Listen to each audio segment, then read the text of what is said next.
On the 30th and 31st of July, 1860, we had an examination at the seminary, winding up with a ball and as much publicity as possible to attract general notice. And immediately thereafter we all scattered, the cadets to their homes and the professors wherever they pleased, all to meet again on the first day of the next November. Major Smith and I agreed to meet in New York on a certain day in August, to purchase books, models, etc.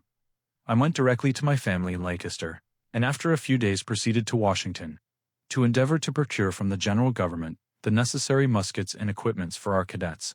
By the beginning of the next term, I was in Washington on the 17th day of August, and hunted up my friend Major Buell, of the Adjutant General's Department, who was on duty with the Secretary of War Floyd. I had with me a letter of Governor Moore's, authorizing me to act in his name. Major Buell took me into Floyd's room at the War Department, to whom I explained my business, and I was agreeably surprised to meet with such easy success. Although the state of Louisiana had already drawn her full quota of arms, Floyd promptly promised to order my requisition to be filled, and I procured the necessary blanks at the Ordnance Office, filled them with 200 cadet muskets, and all equipments complete, and was assured that all these articles would be shipped to Louisiana in season for our use that fall. These assurances were faithfully carried out. I then went on to New York, there met Major Smith according to appointment, and together we selected and purchased a good supply of uniforms, clothing, and textbooks, as well as a fair number of books of history and fiction, to commence a library. When this business was completed, I returned to Lancaster, and remained with my family till the time approached for me to return to Louisiana. I again left my family at Lancaster, until assured of the completion of the 2 buildings designed for the married professors, for which I had contracted that spring with Mr. Mills of Alexandria, and which were well under progress when I left in August. One of these was designed for me, and the other for Vallis. Mr. Ewing presented me with a horse, which I took down the river with me, and en route I ordered from Grimsley and Company a full equipment of saddle, bridle, etc., the same that I used in the war, and which I lost with my horse, shot under me at Shiloh. Reaching Alexandria early in October, I pushed forward the construction of the 2 buildings, some fences, gates, and all other work, with the object of a more perfect start at the opening of the regular term, November 1st, 1860. About this time, Dr. Powhatan Clark was elected Assistant Professor of Chemistry, etc., and acted as Secretary of the Board of Supervisors, but no other changes were made in our small circle of professors. November came, and with it nearly if not quite all our first set of cadets and others, to the number of about 130. We divided them into 2 companies, issued arms and clothing, and began a regular system of drills and instruction, as well as the regular recitations.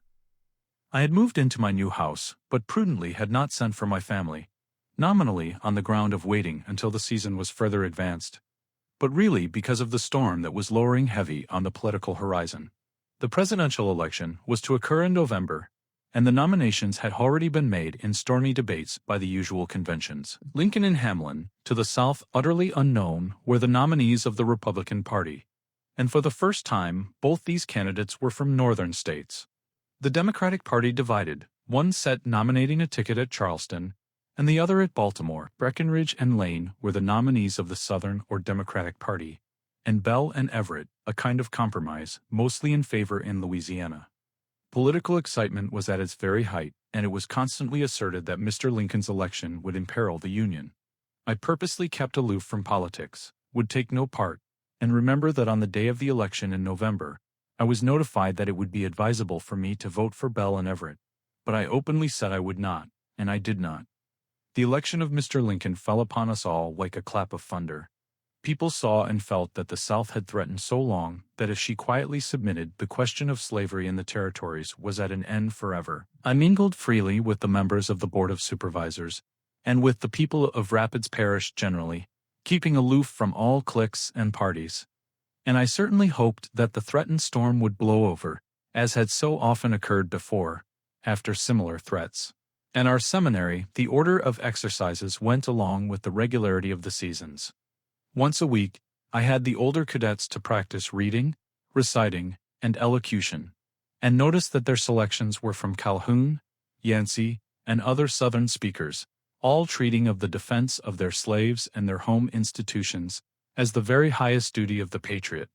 Among boys this was to be expected, and among the members of our board, though most of them declaimed against politicians generally, and especially abolitionists, as pests, yet there was a growing feeling that danger was in the wind. I recall the visit of a young gentleman who had been sent from Jackson by the governor of Mississippi to confer with Governor Moore, then on his plantation at Bayou Robert, and who had come over to see our college. He spoke to me openly of secession as a fixed fact, and that its details were only left open for discussion.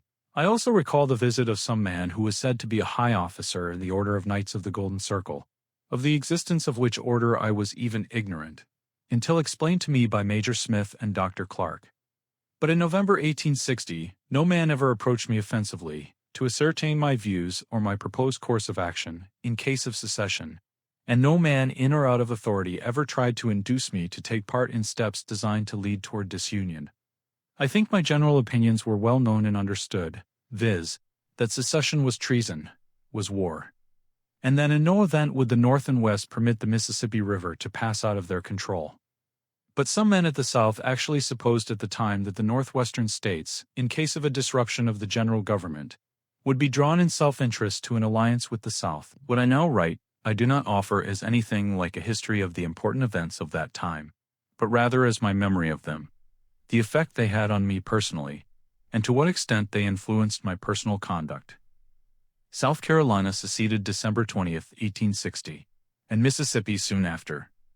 Emissaries came to Louisiana to influence the governor, legislature, and people, and it was the common assertion that if all the cotton states would follow the lead of South Carolina, it would diminish the chances of civil war, because a bold and determined front would deter the general government from any measures of coercion.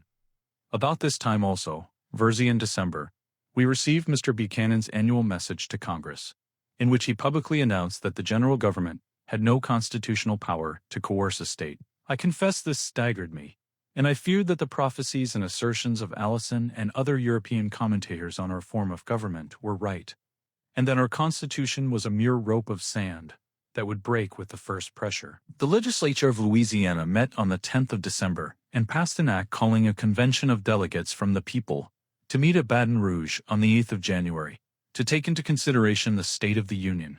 And, although it was universally admitted that a large majority of the voters of the state were opposed to secession, disunion, and all the steps of the South Carolinians, yet we saw that they were powerless, and that the politicians would sweep them along rapidly to the end, prearranged by their leaders in Washington. Before the ordinance of secession was passed, or the convention had assembled, on the faith of a telegraphic dispatch sent by the two senators, Benjamin and Slidell, from their seats in the United States Senate at Washington, Governor Moore ordered the seizure of all the United States forts at the mouth of the Mississippi and Lake Pontchartrain, and of the United States Arsenal at Baton Rouge. The forts had no garrisons, but the arsenal was held by a small company of artillery, commanded by Major Haskins, a most worthy and excellent officer, who had lost an arm in Mexico. I remember well that I was strongly and bitterly impressed by the seizure of the arsenal, which occurred on January 10, 1861. During the time of these events in Louisiana, I was in constant correspondence with my brother, John Sherman, at Washington, Mr. Ewing, at Lancaster, Ohio, and Major H.S. Turner, at St. Louis. I had managed to maintain my family comfortably at Lancaster, but was extremely anxious about the future.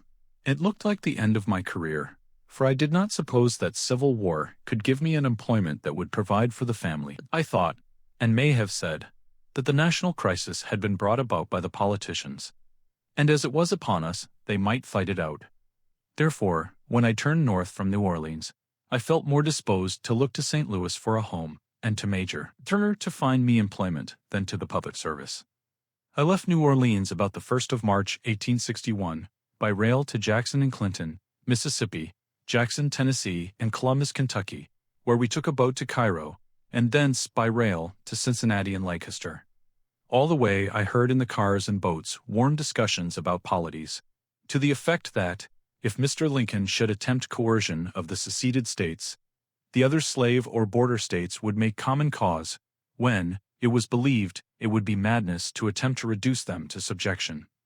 In the South, the people were earnest, fierce, and angry, and were evidently organizing for action, whereas in Illinois, Indiana, and Ohio, I saw not the least sign of preparation. It certainly looked to me as though the people of the North would tamely submit to a disruption of the Union, and the orators of the South used, openly and constantly, the expressions that there would be no war, and that a lady's thimble would hold all the blood to be shed. On reaching Lancaster, I found letters from my brother John, inviting me to come to Washington as he wanted to see me, and from Major Tamer at St. Louis, that he was trying to secure for me the office of president of the Fifth Street Railroad, with a salary of $2,500, that Mr. Lucas and D.A. January held a controlling interest of stock, would vote for me, and the election would occur in March.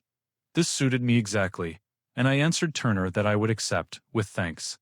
But I also thought it right and proper that I should first go to Washington to talk with my brother Senator Sherman. Lincoln had just been installed, and the newspapers were filled with rumors of every kind indicative of war. The chief act of interest was that Major Robert Anderson had taken by night into Fort Sumter all the troops garrisoning Charleston Harbor, and that he was determined to defend it against the demands of the state of South Carolina and of the Confederate States. I must have reached Washington about the 10th of March.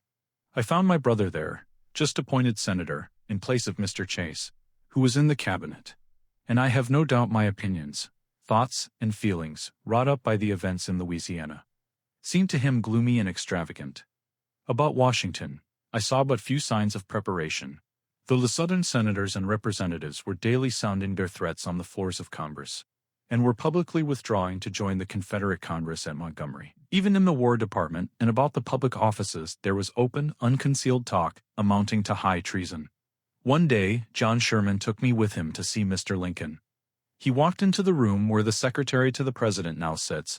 We found the room full of people, and Mr. Lincoln sat at the end of the table, talking with 3 or 4 gentlemen who soon left. John walked up, shook hands, and took a chair near him, holding in his hand some papers referring to minor appointments in the state of Ohio, which formed the subject of conversation.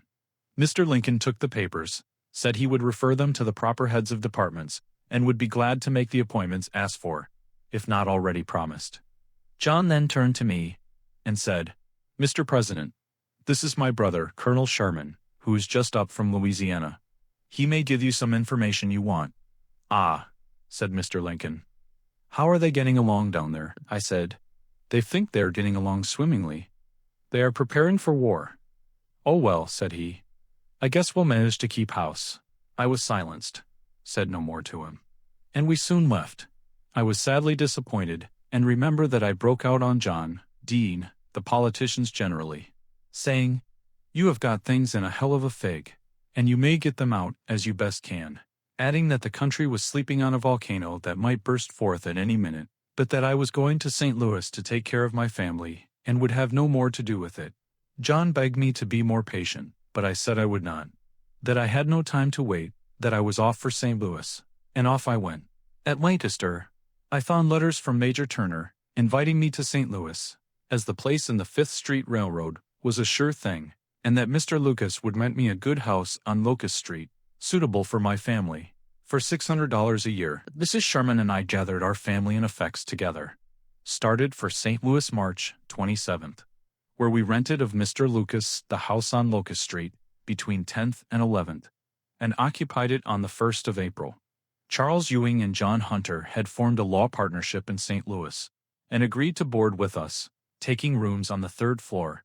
In the latter part of March, I was duly elected president of the Fifth Street Railroad, and entered on the discharge of my duties April 1st, 1861. We had a central office on the corner of 5th and Locust, and also another up at the stables in Bremen. The road was well stocked and in full operation, and all I had to do was to watch the economical administration of existing affairs, which I endeavored to do with fidelity and zeal. But the whole air was full of wars and rumors of wars. The struggle was going on politically for the border states. Even in Missouri, which was a slave state, it was manifest that the governor of the state, Claiborne Jackson, and all the leading politicians were for the South in case of a war. The house on the northwest corner of 5th and Pine was the rebel headquarters, where the rebel flag was hung publicly, and the crowds about the planter's house were all more or less rebel. There was also a camp in Lindell's Grove, at the end of Olive Street, under command of General D. Young Frost, a Northern man, a graduate of West Point, in open sympathy with the Southern leaders. This camp was nominally a state camp of instruction, but beyond doubt, was in the interest of the Southern cause, designed to be used against the national authority in the event of the general government's attempting to coerce the Southern Confederacy. General William S. Harvey was in command of the Department of Missouri and resided in his own house on 4th Street below Market. And there were 5 or 6 companies of United States troops in the arsenal, commanded by Captain N. Lyon. Throughout the city, there had been organized, almost exclusively out of the German part of the population, 4 or 5 regiments of Home Guards, with which movement Frank Blair, B. Gratz Brown, John M. Schofield, Clinton B. Fisk, and others, were most active on the part of the national authorities. Frank Blair's brother, Montgomery, was in the cabinet of Mr. Lincoln at Washington, and to him seemed committed the general management of affairs in Missouri. The newspapers fanned the public excitement to the highest pitch, and threats of attacking the arsenal on the one hand, and the mob of Dedo rebels in Camp Jackson on the other, were bandied about. I tried my best to keep out of the current, and only talked freely with a few men. Among them, Colonel John O'Fallon, a wealthy gentleman who resided above St. Louis. He daily came down to my office in Bremen, and we walked up and down the pavement by the hour, deploring the sad condition of our country and the seeming drift toward dissolution and anarchy. I used also to go down to the arsenal occasionally to see Lyon, Totten, and other of my army acquaintance, and was glad to see them making preparations to defend their post, if not to assume the offensive. The bombardment of Fort Sumter, which was announced by telegraph, began April 12th and ended on the 14th.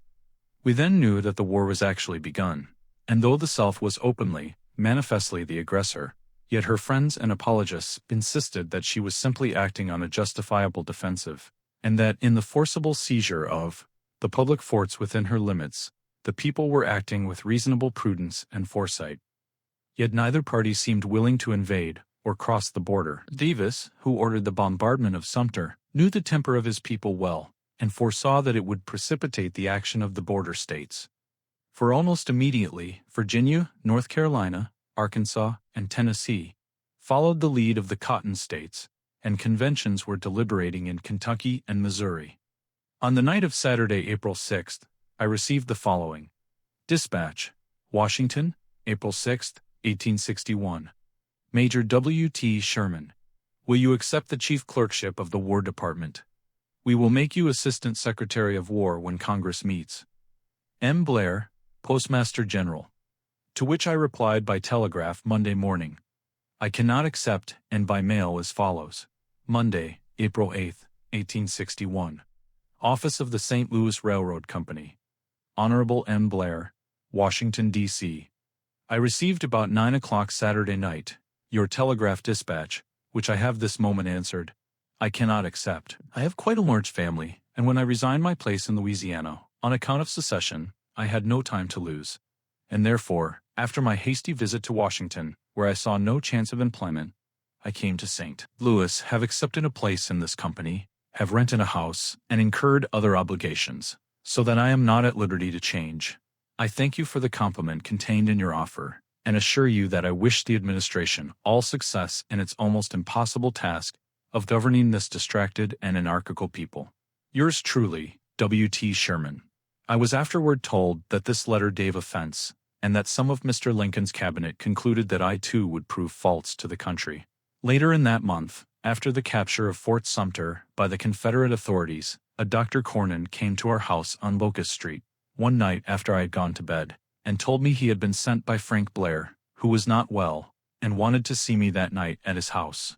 I dressed and walked over to his house on Washington Avenue, near 14th, and found there, in the front room, several gentlemen, among whom I recall Henry T. Blow. Blair was in the back room, closeted with some gentlemen who soon left, and I was called in.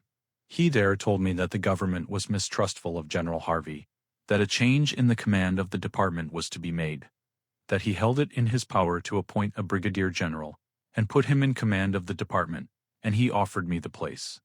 I told him I had once offered my services, and they were declined, that I had made business engagements in St. Louis, which I could not throw off at pleasure, that I had long deliberated on my course of action, and must decline his offer, however tempting and complimentary.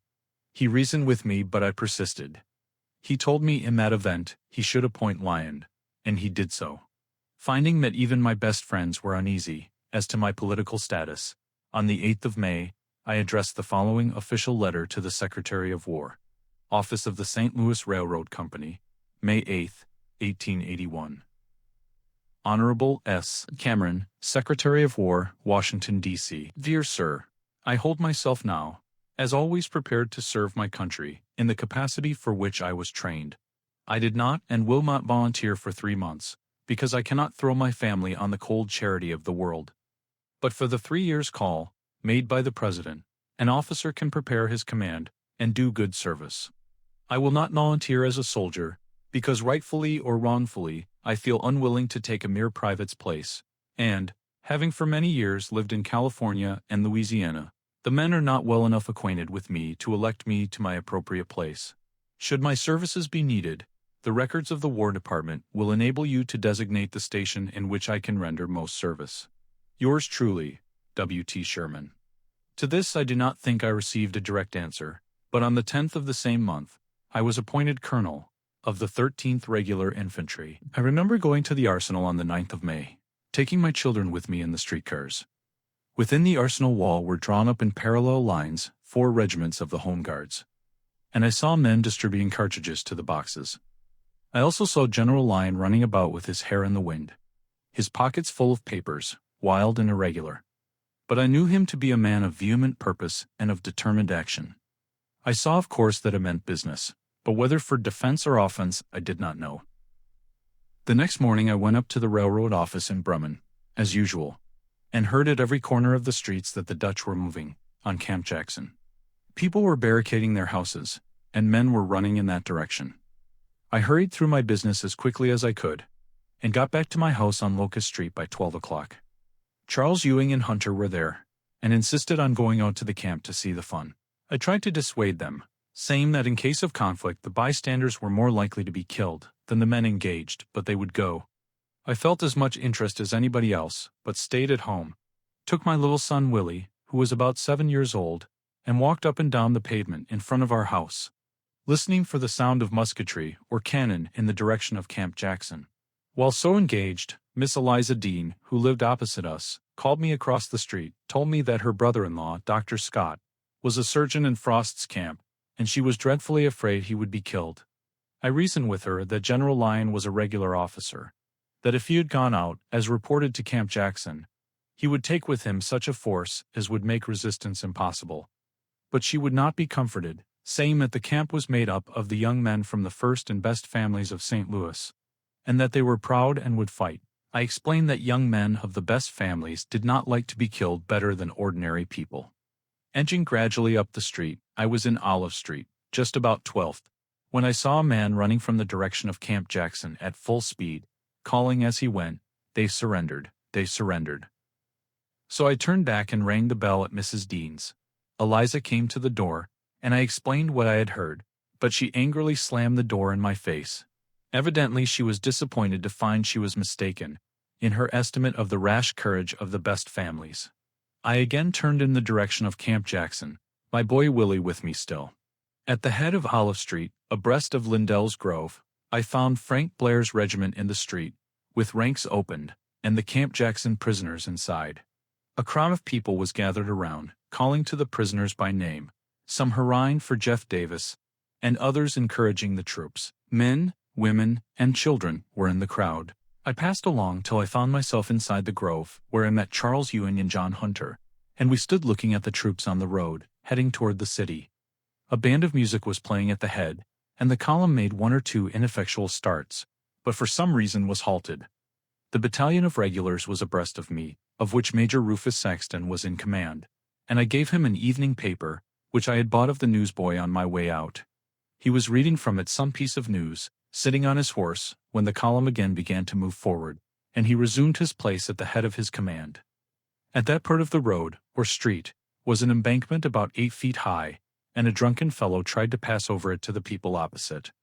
One of the regular sergeant file closers ordered him back, but he attempted to pass through the ranks, when the sergeant barred his progress with his musket à port. The drunken man seized his musket, when the sergeant threw him off with violence, and he rolled over and over down the bank.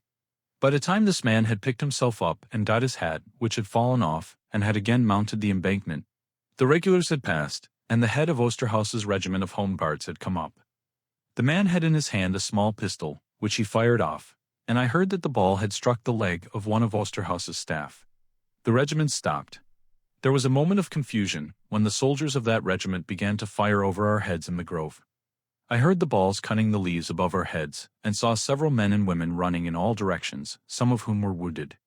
Of course there was a general stampede. Charles Ewing threw Willie on the ground and covered him with his body.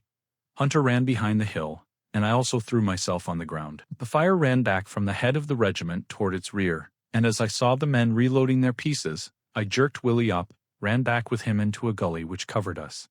Lay there until I saw that the fire had ceased, and that the column was again moving on, when I took up Willie and started back for home round by way of Market Street. A woman and child were killed outright. 2 or 3 men were also killed, and several others were wounded.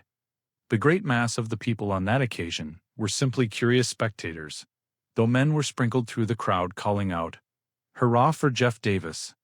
And others were particularly abusive of the damned Dutch.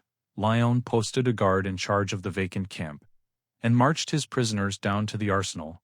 Some were paroled and others held, till afterward they were regularly exchanged. A very few days after this event, May 14th, I received a dispatch from my brother Charles in Washington, telling me to come on at once, that I had been appointed a colonel of the 13th Regular Infantry, and that I was wanted at Washington immediately.